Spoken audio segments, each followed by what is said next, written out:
Blimey!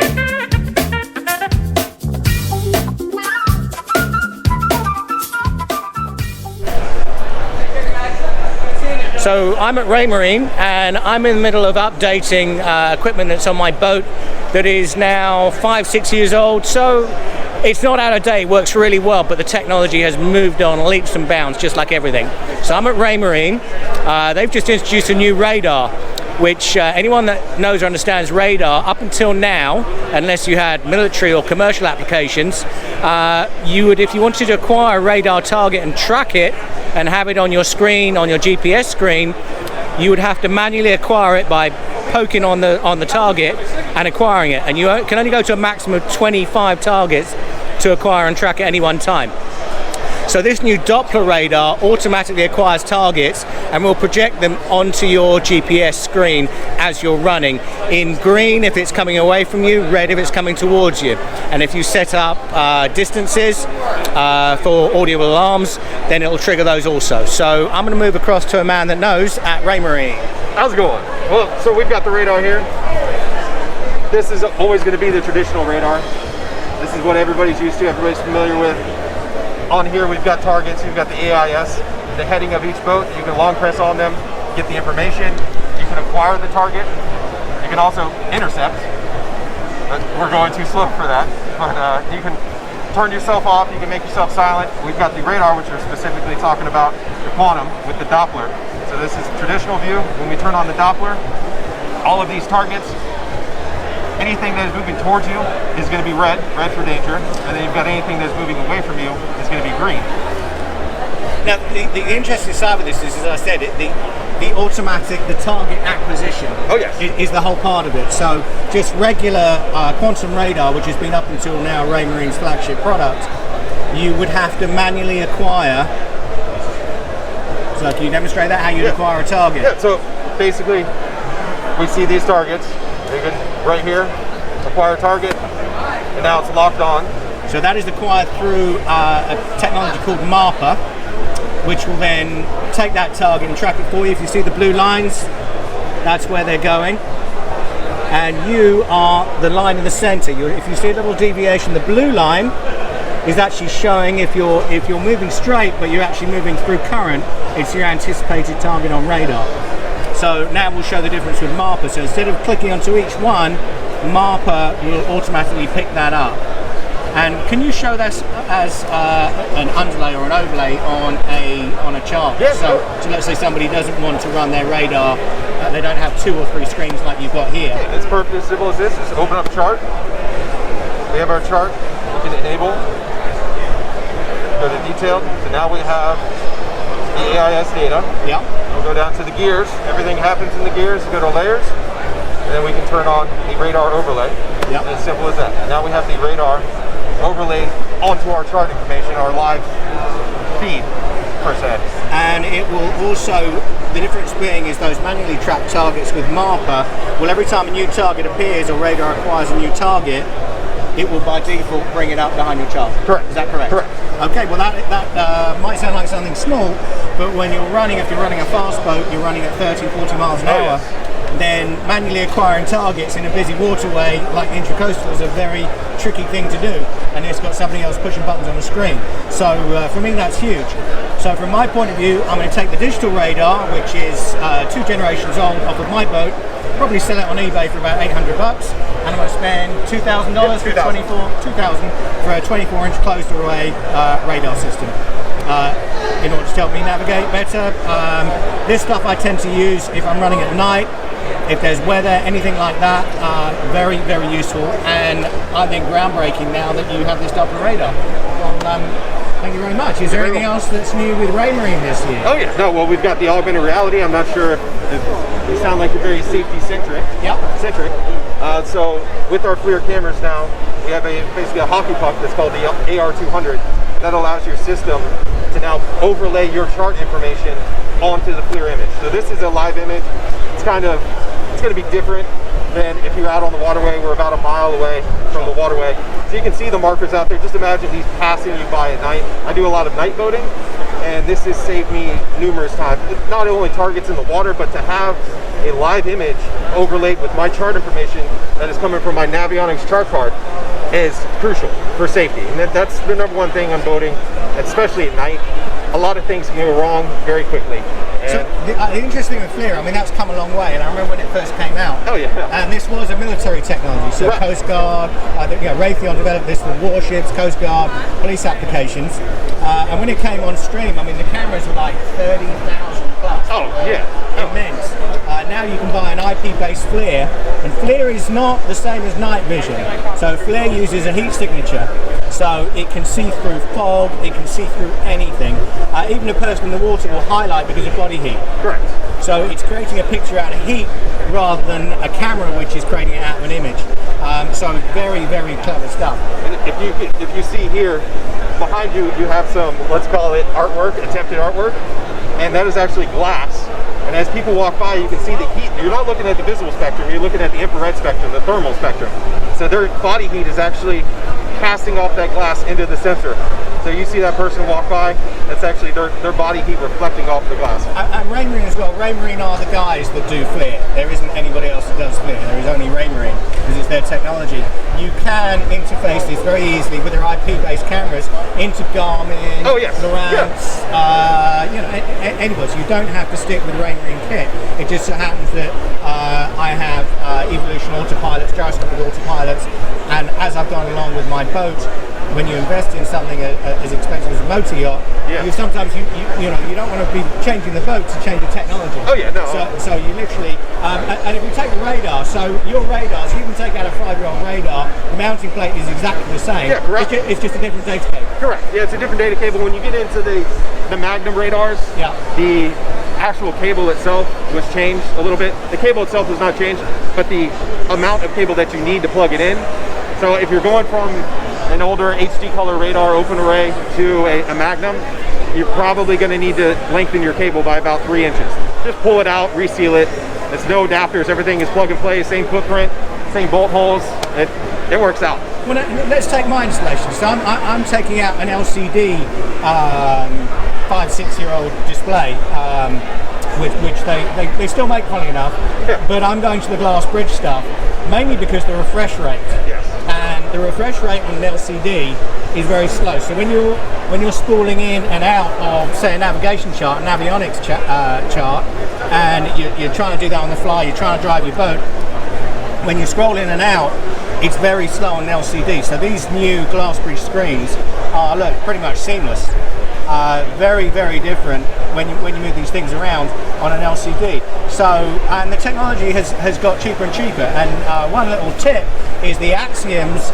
They've now brought out a new faster version, which means the previous Axiom, which you might notice a slight tiny bit of difference, has suddenly got about $600-700 cheaper. Oh yeah. So if you want to upgrade the kit now, and I believe the only difference is you just buy a starter kit, which is the data bus unit. Correct. Yeah. And you literally swap it out. The one with the yellow cable, you just swap that out for the new starter unit, which is all blue and white. Yes. Blue and blue, white and white. That's it. Yeah. Our system, our cabling system is very simple.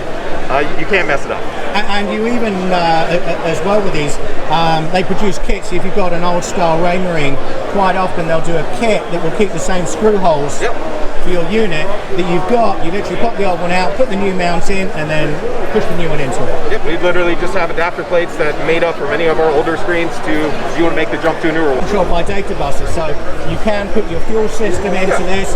You basically replace the fuel sensor that's on your tank. It looks like a dipstick, same kind of thing, just with an electronic cable. Data bus goes into this very clever hub. Have you got one here actually? I do not. Behind we do. Ah, okay. Behind we do. You want to take a peek behind?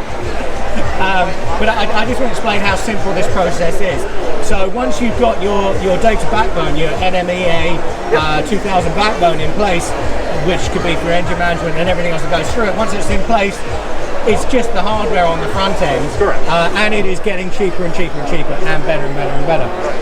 But interesting for me, I'm going to finish up about now, unless of course there's something else you want to show us. No, I think we hit everything on the head.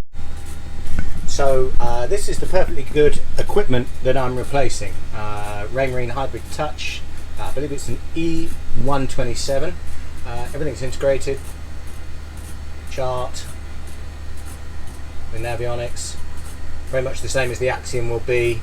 Radar, Fusion Stereos through here. I've got an NMEA backbone, which gives me all my engine data as well, and it's multi-configurable. So we'll see how good the Axiom is. The Axiom's slightly smaller than this, but there's a really nice fitting kit that makes everything the whole size.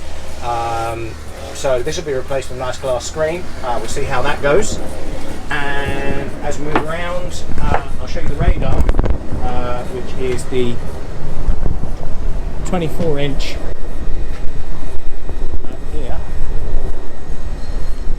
Raymarine digital radar, still current, 48-mile range.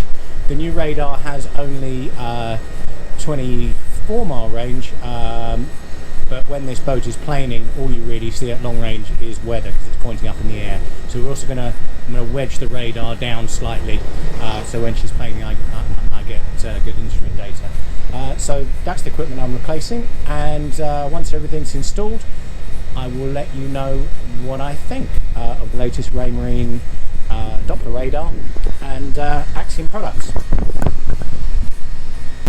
So I'm on my boat, and as I mentioned, and you've seen all the boxes, all this lovely new Raymarine equipment, and I'm about to install it. So I'm going to go through exactly what does what and whether it's really simple or not. It definitely is not quite as simple and plug and play as was made out on the Raymarine stand. It's pretty simple, but it's not as simple as they made out. So I'm going to start with the equipment, what it does. So I'm going to point you down. So radar is very simple. I'm going to wedge the radar because this boat, when it's running at speed, it's planing, the radar is pointing up in the air. So I'm actually going to wedge it downwards 4 degrees. This cable is a Y connector, and it uses the existing cable that is on my Raymarine digital radar scanner at the moment, connects in one end, and then the 2 ends go underneath the radar, split, and connect up to the new Quantum 2 Doppler radar. That's all pretty simple. Also, this radar can connect via Wi-Fi, so I don't actually need to go to this much trouble if I didn't want to, but I tend to prefer to have everything cabled in properly. Now the next thing we needed, I'll pass you over, so we've moved from radar. The radar dome is down there in the box, and the existing radar, as you can see, is the Raymarine digital 4K 48-mile range radar, and it's held in with 4 bolts. I've already popped the hatch up here. 4 bolts here, so I just undo those 4 bolts, pull the other radar off, undo that data cable, data and power cable, and then literally it should bolt through the same bolts. Very simple, straightforward. Now the bit that is a little bit less simple. So unfortunately the Axiom, which here is the MDF, if I flip it over, only has 1 Raynet input. My current Raymarine setup has 2. Had I known that, then I probably would have gone for the Axiom Pro, which has 2 inputs, because I now had to buy a powered data hub to allow me the extra connection. The good side of that is if I ever decide to add FLIR then or any IP-based cameras, then I quite simply just connect them up to the powered hub. But that was about $450 and some extra cabling. This is also slightly bigger than the Axiom unit, so I think I mentioned on the Raymarine stand that will bolt on the same size holes, and then that will sit in behind it. This is the powered hub. So this is basically Raymarine's C-Talk switching hub. As I mentioned, it's powered, so it has to be wired into the power supply. This will then take the extra data connections. These are very simple. They're Raymarine's very clever, snazzy ends on these. But it's an RJ45 cable, so the same stuff you'd connect your printer with or you'd network your house with. And the other thing we need uses a new C-Talk backbone. So the one that we've got has got a yellow connector on one end, which is for the previous generation of screens. Now we have to go to this blue and white version. These are all very simple connectors. So other than power supplies, this should be relatively straightforward, and the fact that we have to find a space for this powered box. So I'm going to get stuck in, I'm going to get it done, and I'll tell you afterwards how long it took me and how difficult it was.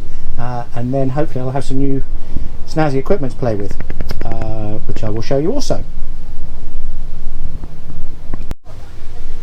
Okay, so I have just connected up the quantum radar to my existing Raymarine MDF, and it is just finding it now. You have an SSID and a passcode, which comes with the manual and the instructions. So once you've connected it all up, which took me about 20 minutes, pretty quick, you have to enter that and then find your radar. So what I'm not sure is why it's trying to connect using a wireless connection.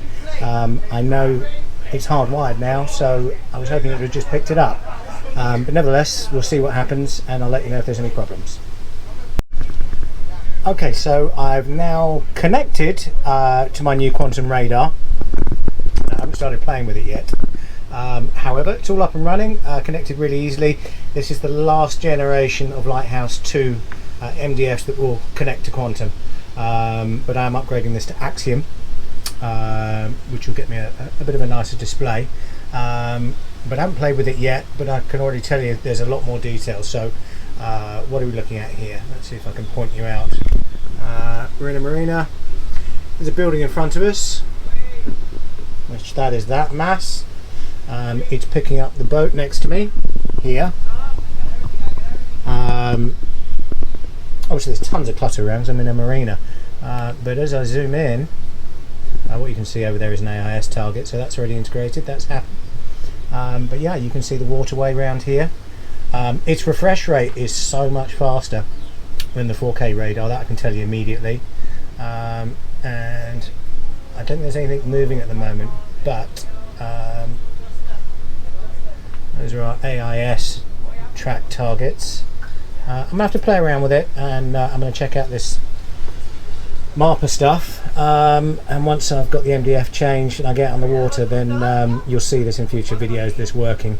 But definitely I'm impressed so far. Much more detailed radar picture than my previous 4K radar, which is great. So already I'm a lot happier.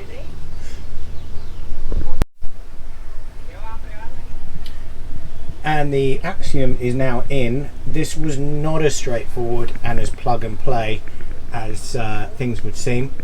Radar was really simple. It took me about half an hour, including unbolting the old one, connecting up the new one, and putting everything in place. This, however, the Axiom units, unlike I was told, are not plug and play from my previous MDF, because the Axiom only runs on 12 volt. So I've had to run the power through, so it's a 24 volt boat, through a transformer to then power this up. So what you'll see at the moment, switched it on, doing software updates at the moment, which I had to pair it to my mobile phone up there, and I'm doing software updates. So I'm guessing at this rate it's going to take about half an hour, probably a bit longer. Once this is done, I will then switch it back on and I'll see if everything is plug and play. Hopefully it is, because we've got I-70 displays, and we've also got the latest generation of Raymarine Evolution Autopilot. So I'm hoping that everything works. I guess I'll find out soon enough and I'll let you know. Okay, so this is my last video and I've finally got everything configured. Most complicated thing, because it's not in the manual, was taking it out of demo mode. And when it's in demo mode, you actually can't set anything up. But now, so you basically run the engines one at a time, go through a setup menu, and all your engine data is here. Picks up your fuel tanks, it's navigation screens, autopilot, fuel,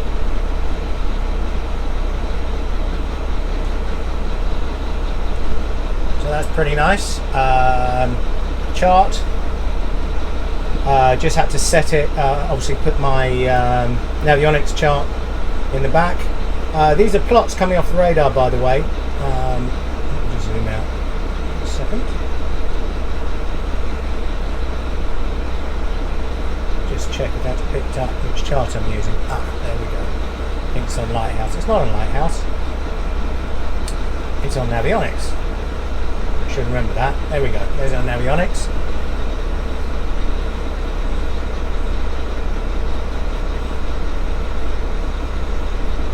Really smooth, really fast refresh. Very pleased with that. We've obviously got chart dashboard, split screens. It picked up my Fusion sound system straight away. Now again, why that is referring to what it thinks is a Lighthouse chart, I don't know. Let's have a look. There we go. All pretty straightforward actually. Chart radar. We're going to do the same thing with this. There's settings. Nope.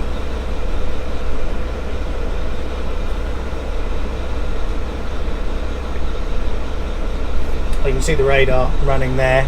We just had a little boat come past and it picked it up straight away, tracked it with a nice green path through as it came across, showed it was going away from me. That was pretty cool.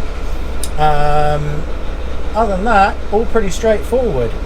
Settings wise, so boat details, obviously you put in your boat details, safe height, minimum safe depth, number of engines. So I identified the engines already through the Volvo NMA network.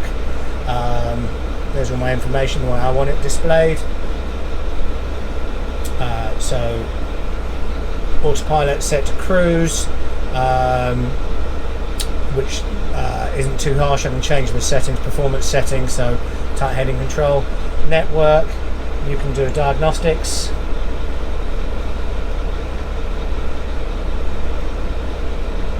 Data sources.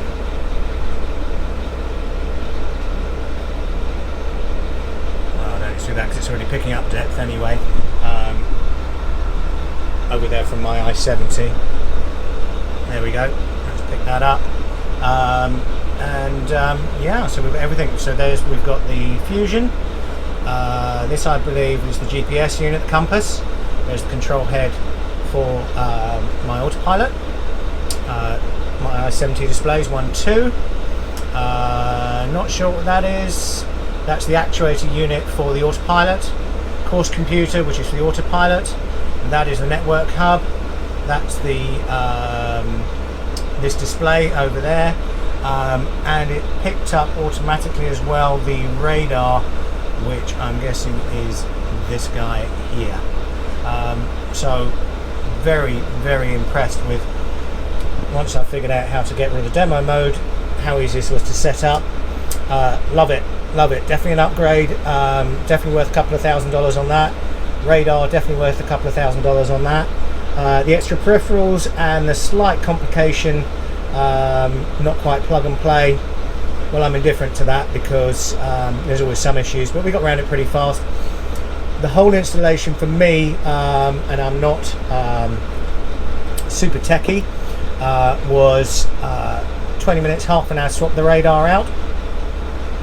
To install the display, then get a transformer in line, get this lot together, configure the whole system was 2 hours of my time. So yeah, on the whole, Raymarine, big thumbs up, love the equipment, definite upgrade, fantastic, well recommended. Please feel free to put any comments below, ask any questions, and if I can answer them, I promise you I will. If you've enjoyed this video, please hit like and subscribe.